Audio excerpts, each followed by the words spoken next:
Total saya dikasih rajah berarti dulu 4 rajah semuanya. Katanya itu rajah dulu untuk melindungi saya, untuk pegangan saya juga. Setiap malam Jumat pasti harus disemprot dengan parfum yang saya punya. Yang tadinya saya merasa dulu nyaman, tidak ada gangguan, jadi timbul kayak tarikan hawa sesuatu yang aneh itu, Us. Kalau saya salaman dengan orang pun seperti itu, Us. Jadi kalau orang itu kalau ternyata jahat dan tidak tulus, saya udah kerasa. Bahkan kata suami saya juga sering tidur tiba-tiba tertawa seperti kuntilanak.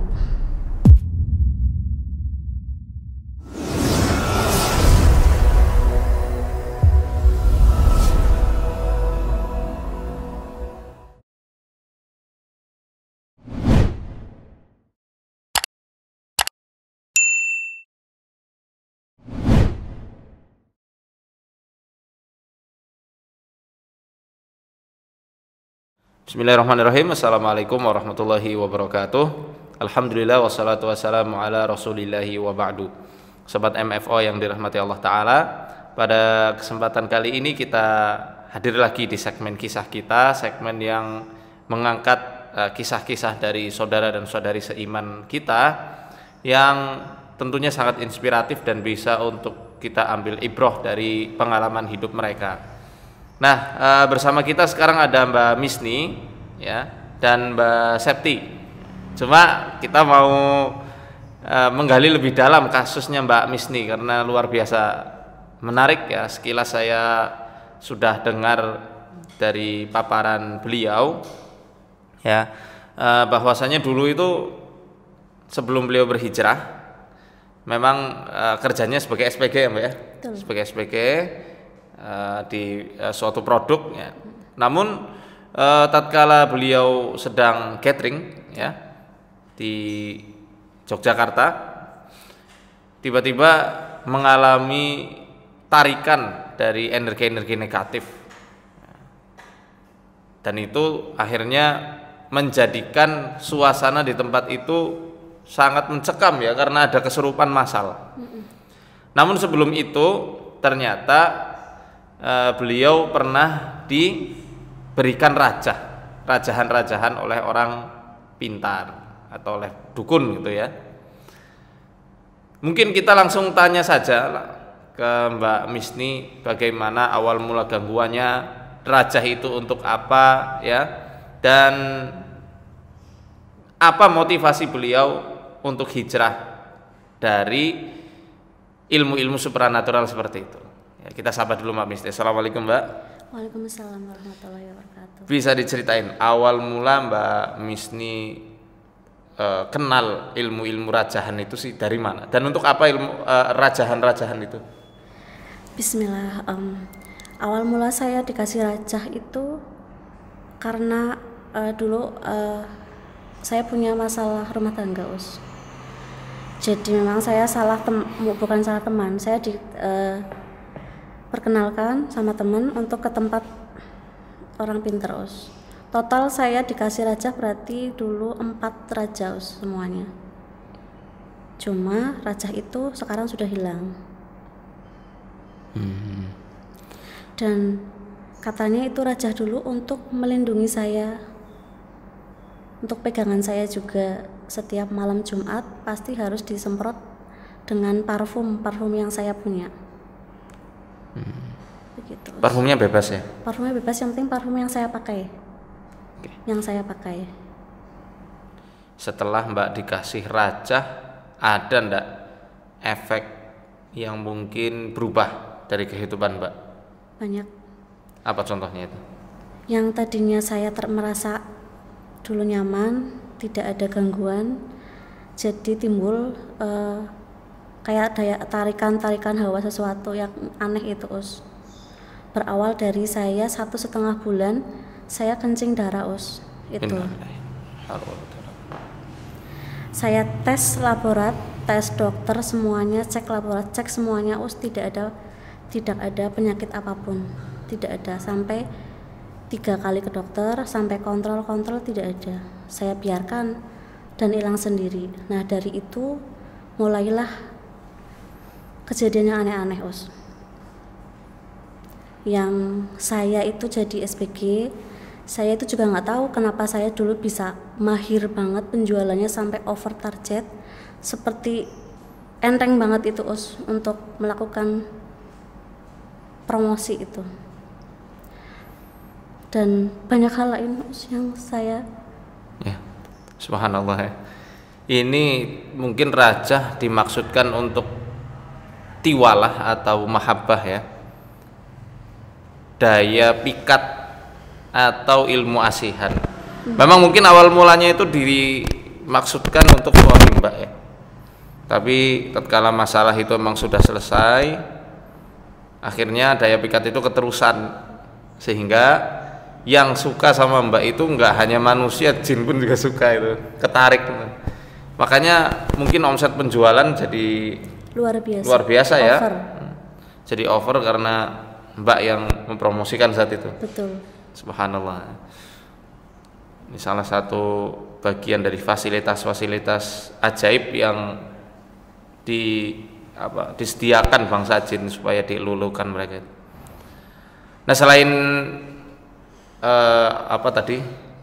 kencing darah, kemudian daya asihan yang kuat, daya pikat yang kuat, apalagi mbak? Mungkin didatangi lewat mimpi atau lewat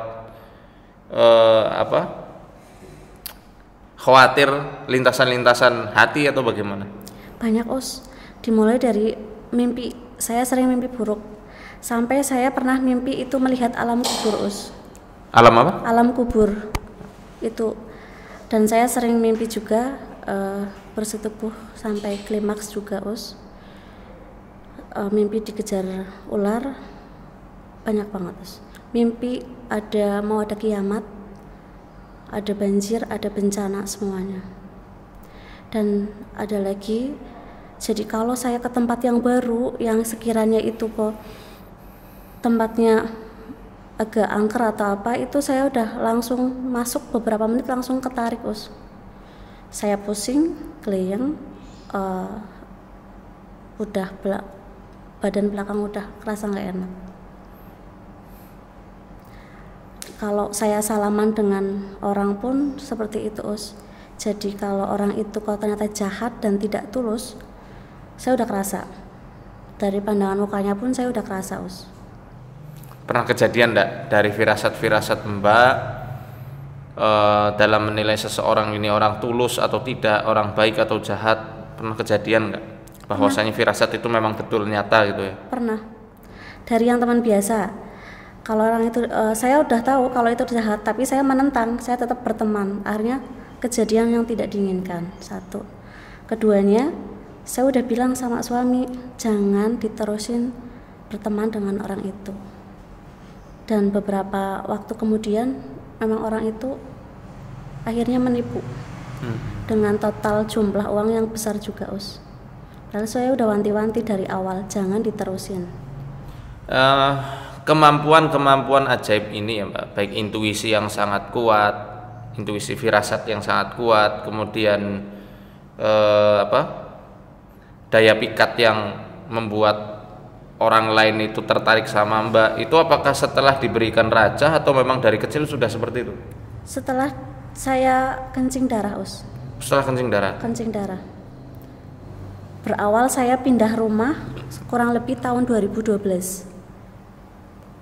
Itu berawal dari saya bangun di rumah di tanah yang dulu kebun seperti hutan Us. Itu rumah saya baru saya aja yang bangun rumah di situ.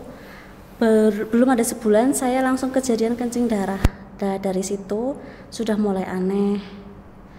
Banyak kejadian di rumah juga. Banyak kejadian hal kecil dalam rumah tangga jadi besar. Banyak yang aneh Us. Emosi saya juga tidak terkontrol. Bahkan kata suami, saya juga sering tidur tiba-tiba tertawa seperti kuntilanak.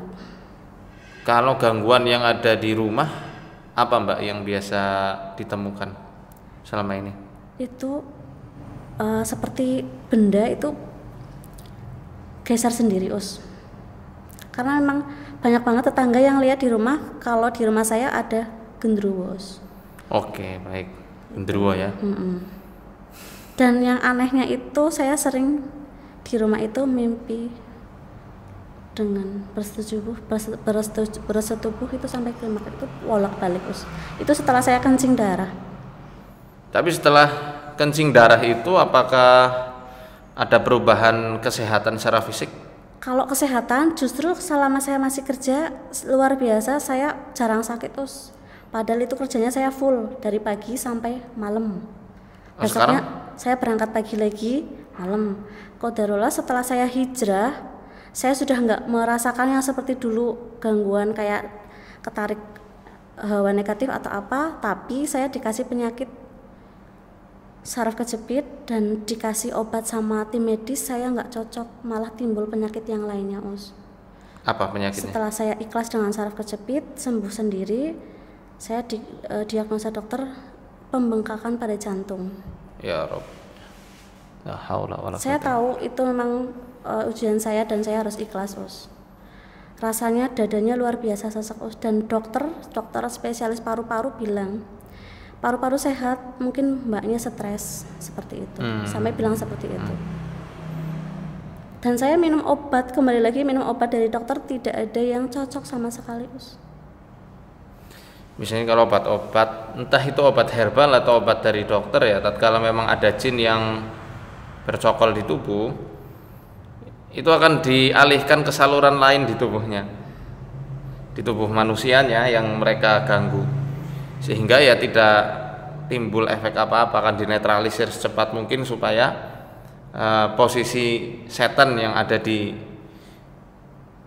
dalam tubuh manusia itu kuat, tidak diganggu oleh sesuatu apapun. Itu sekali lagi baik obat medis maupun obat herbal yang non medis.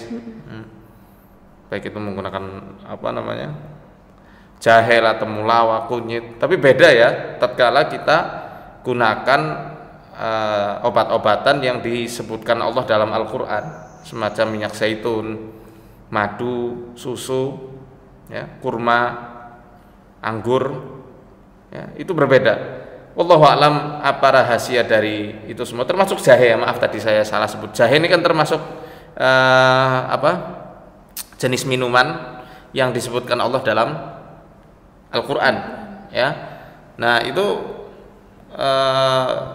mempunyai efek yang luar biasa dahsyat sehingga jin itu tidak bisa mengalihkan ke tempat yang lain. Kalaupun dialihkan, hancur sendiri mereka. Ini sebagaimana yang disampaikan oleh guru kami Syekh Dr. Sa'ad Said Ahmad Abduh Hafizahullah.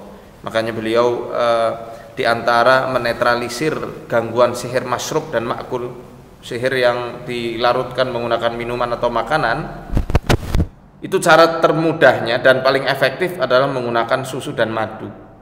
Karena susu dan madu ini adalah dua minuman yang Allah sebutkan dalam Al-Qur'an dan juga dijelaskan khasiatnya oleh Nabi SAW. Boleh saya lihat tangannya Mbak Misni, dua-duanya?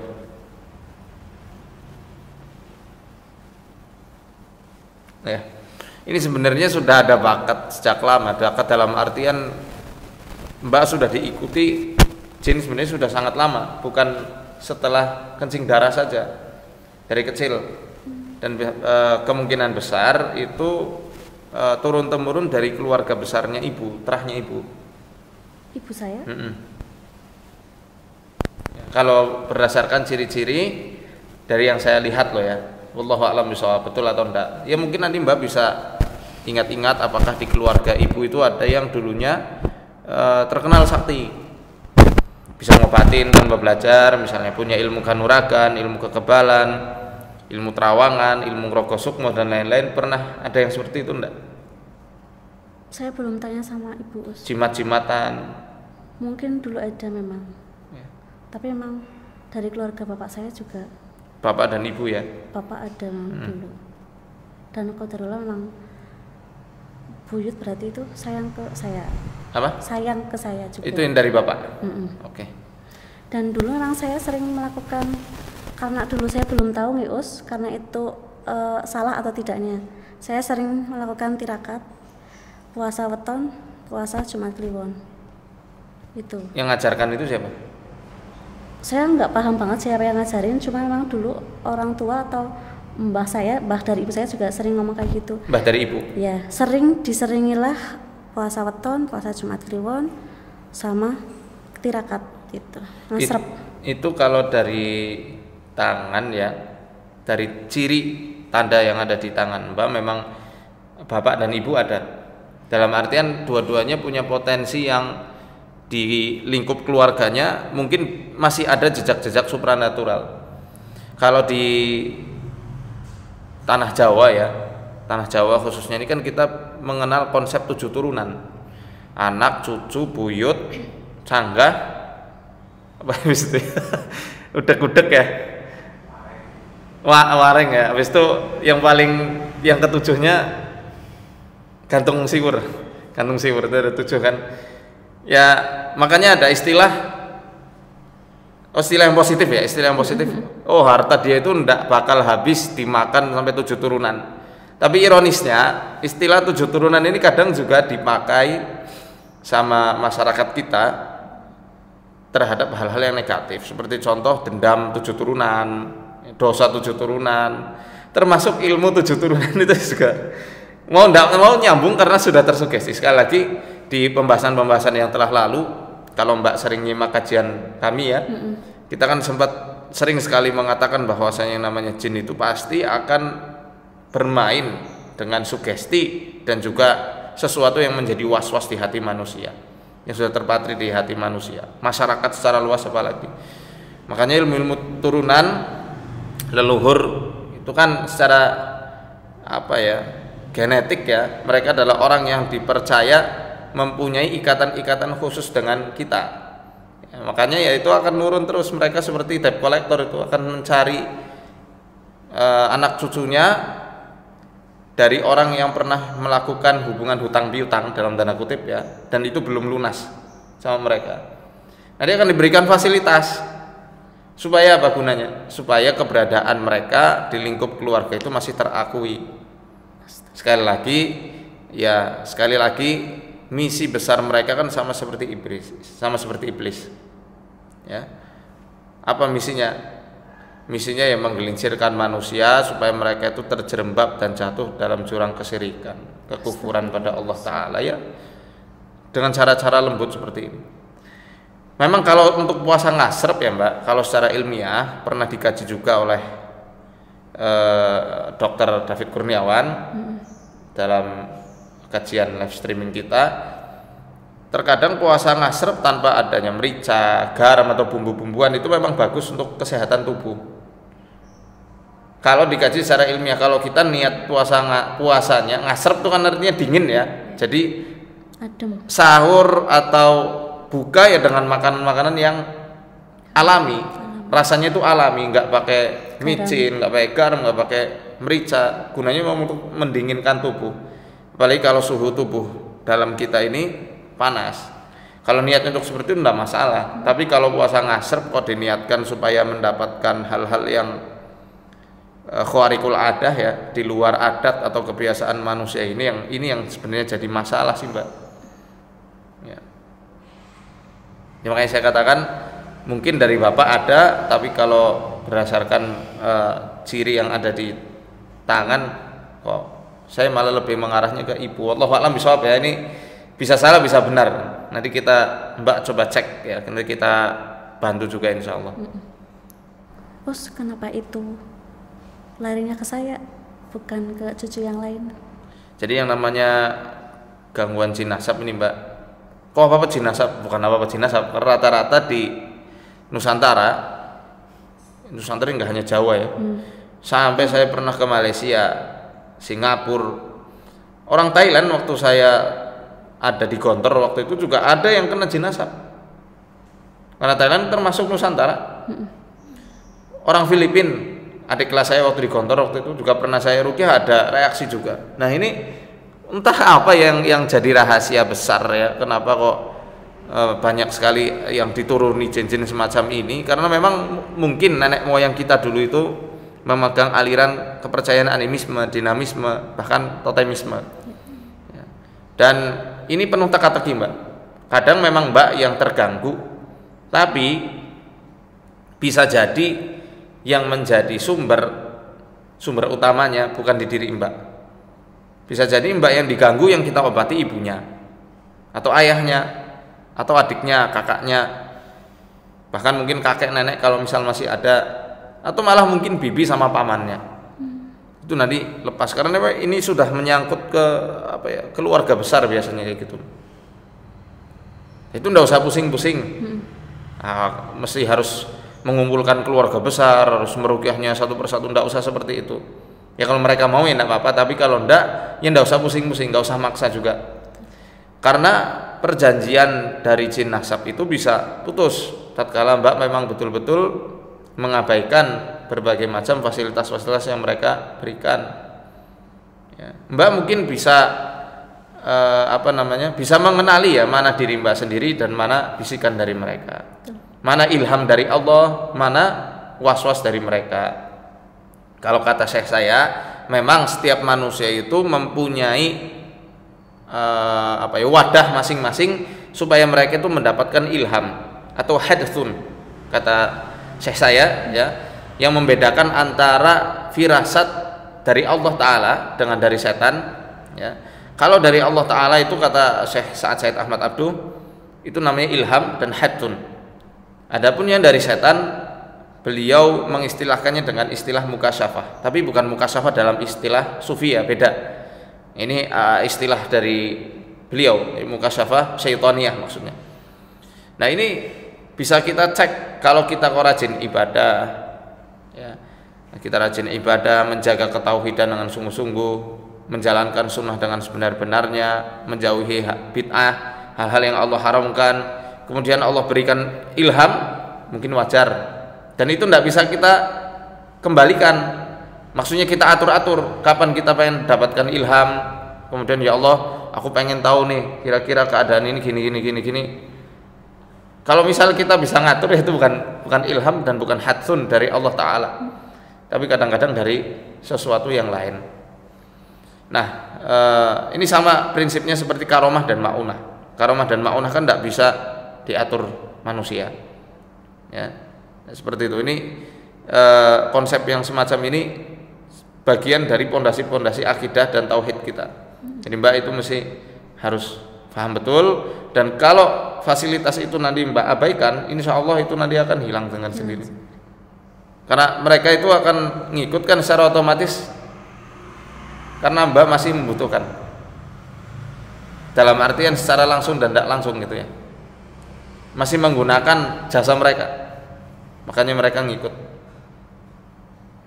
Maksudnya Us? Ya misal salaman, waktu dulu masih belum hijrah ya, Mbak salaman dengan seseorang, kemudian Mbak bisa membaca karakternya, dan Mbak merasa beruntung bisa melihat orang ini orang penipu apa bukan. Jadi dalam prinsip kita untuk peleburan jin leluhur yang turun-temurun dari leluhur, yang paling pertama kita lakukan ya justru harus dengan yang namanya tauhid, pembenaran tauhid. Jadi yang namanya perkara tauhid ya, kalau pembagian tauhid yang dijelaskan oleh Syekh Muhammad bin Abdul Wahab ya, ini terlepas dari khilafiyah terhadap metode pembagian beliau ya. Ini hanya Mbak supaya Mbak tahu, dan mungkin Mbak sudah belajar juga, ada yang namanya tauhid uluhiyah. Tauhid uluhiyah kita mengesahkan Allah Ta'ala dengan sebenar-benarnya ya, dalam kemurnian ibadah kita, doa kita ya, kecintaan kita, harapan kita, dan rasa takut kita semua ditujukan dan dimurnikan hanya untuk Allah Ta'ala. Berarti kita nggak boleh takut sama hewan berbisa, boleh, itu takut secara manusiawi ya. Tapi yang dimaksud ketakutan di sini ya takut tatkala misal kita bekerja dan tempat kerja kita tidak membolehkan memakai kerudung, atau tidak harus atau mewajibkan bagi para karyawan atau karyawatinya menggunakan topi yang menjadi syiar agama lain. Kita harus tegas di situ. Rasa takut kita jangan sampai dikalahkan dengan rasa takut kehilangan pekerjaan, karena hal itu haram ya. Jumhur ulama mengatakan haram menggunakan pakaian-pakaian yang menjadi syiarnya orang-orang non muslim. Ya, dalam kitab Bughyatul Mustarsyidin juga dijelaskan dengan sangat tegas di bab riddah. Riddah itu kemurtadan ya. Di antaranya ya jangan sampai kita membantu syiarnya orang-orang non muslim dengan menggunakan pakaian-pakaian yang menjadi khas mereka. Atau kita harus lebih takut sama Allah Ta'ala tatkala tempat kerjanya itu melarang seseorang, khususnya laki-laki, dari sholat Jumat. Jadi nggak boleh sholat Jumat, nggak boleh sholat 5 waktu. Lebih baik kita kehilangan pekerjaan itu, kita percaya bahwasanya Allah Ta'ala adalah Tuhan yang maha memberikan rezeki. Ketakutan kita juga ditujukan sama Allah. Jadi dalam hal ini menggabungkan antara tauhid uluhiyah yang mengikhlaskan segala peribadatan, baik ibadah hati dan ibadah amal jawarih kepada Allah Ta'ala, dengan tauhid rububiyah yang kita meyakini bahwasanya Allah adalah Tuhan yang memberi rezeki, Tuhan yang mematikan, Tuhan yang menghidupkan, Tuhan yang maha kuasa, Tuhan yang maha menjaga. Jadi kalau tauhid rububiyah seseorang sudah betul, nggak butuh yang namanya jimat. Tauhid rububiyah dan uluhiyah seseorang itu sudah betul, ya nggak takut lagi ya untuk beralih kepada pekerjaan yang lebih halal. Ya, tidak takut lagi dengan yang namanya ancaman-ancaman dari jin nasab. Tidak takut lagi dengan beralihnya jin nasab ini sehingga tidak memberikan fasilitas-fasilitasnya. Karena kita yakin kemurnian ibadah kita, hidup kita, mati kita, ibadah kita fokuskan hanya untuk mengharapkan ridhonya Allah Ta'ala. Dan kita hidup juga atas jaminan dari Allah Ta'ala. Ya. Dua ini aja kita cermati dengan sebaik mungkin. Asma wa sifat juga kita harus pelajari itu. Apa sih asma-asmanya Allah, sifat-sifatnya Allah itu bagaimana, supaya kita ini lebih yakin bahwasanya kita memiliki Tuhan yang maha sempurna ya, yang kesempurnaannya itu meliputi segala sesuatu. Allah Tuhan yang maha menjaga dan tidak perlu penjagaan dari segalanya. Mungkin jin khodam kita, misalnya kita punya khodam, kita kuat khodamnya ini, tapi dia butuh penjagaan. Di atas langit masih ada langit ya. Danyang-danyang tua misalnya di tanah Jawa, mereka juga butuh penjagaan, dan penjaga di atas penjaga itu ya Allah Ta'ala. Ini yang mesti Mbak harus kuatkan dulu. Ketauhidan ini kunci utama untuk pelepasan diri dari hal-hal yang semacam itu. Kemudian ada yang namanya istighfar. Istighfar ini yang menjadi poin nomor 2 yang saya tulis di buku saya, Risalah Pelebur Jin Leluhur. Gunanya untuk apa? Supaya Allah berikan ilham kepada kita dari arah mana setan-setan itu didatangkan. Karena kenapa kok dengan kata-kata didatangkan? Karena mereka didatangkan dengan sifat buruk kita pastinya. Jadi Syekh Abdurrahman As-Sa'di rahimahullah ta'ala dalam kitab tafsirnya beliau mengatakan, tafsir yang menjelaskan suatu ayat dalam surat Al-A'raf, innal ladzina taqaw idza massahum ta'ifum minasyaitani tadzakkaru fa idahum mubsirun. Sungguhnya orang yang bertakwa apabila dia diganggu oleh setan, dia akan eling, akan ingat. Fa idahum mubsirun, maka saat itu juga dia akan mubsir, melihat. Mubsir di sini dijelaskan oleh Syekh Abdurrahman As-Sa'di ya. Syekh Abdurrahman As-Sa'di mengatakan sesungguhnya orang yang bertakwa tatkala dia itu diganggu oleh setan sehingga dia berani menjamah perkara-perkara yang Allah haramkan, kemudian meninggalkan kewajiban-kewajiban yang Allah tetapkan untuknya ya, mereka akan ingat sama Allah Ta'ala. Kemudian setelah dia ingat dan beristighfar, baru mubsir, diberikan basirah oleh Allah Ta'ala, mata hatinya Allah buka, mata batinnya dibuka. Ini bukan untuk melihat hal-hal gaib, enggak, tapi untuk melihat ya, min ayyi babin utiya, dari pintu mana setan ini didatangkan ya, pintu kemaksiatan yang mana, wa min ayyi madkhalin dakhala syaitanu alaih, dari tempat manakah, dari pintu manakah, tempat masuk yang mana setannya itu berhasil mengganggu dirinya. Baru setelah itu dia mengislah dirinya, maka dia berhasil untuk mengusir setan itu dengan hina dina. Sederhana, cuma memang butuh penguat, Mbak. Ya beruntung punya sahabat-sahabat yang salihah, yang soleh, itu sudah menjadi rezeki yang sangat besar dari sisi Allah Ta'ala, yang semoga dengan itu Allah menghendaki kebaikan untuk Mbak. Saya udah nggak karu-karuan banget, Us. Dada saya udah mulai sesak, saya udah pusing, tangan dan kaki saya udah dingin, rasanya udah nggak fokus, dan ini pun saya kayak mau jatuh, Us. Saya udah muter-muter. Iya. Udah. Kita langsung rukyah. Udah saya tantang untuk istighfar, saya udah istighfar. Ya, istighfar dalam hati aja, sambil lisan digerakkan ya, kata Ibnu Qayyim, gerakan lisan supaya bibir dan lisan kita itu dibasahi dengan zikrullah. Gerakan lisan untuk berzikir. Dalam hati enggak apa-apa. Kita mulai, kita bacakan ayat rukyah ya.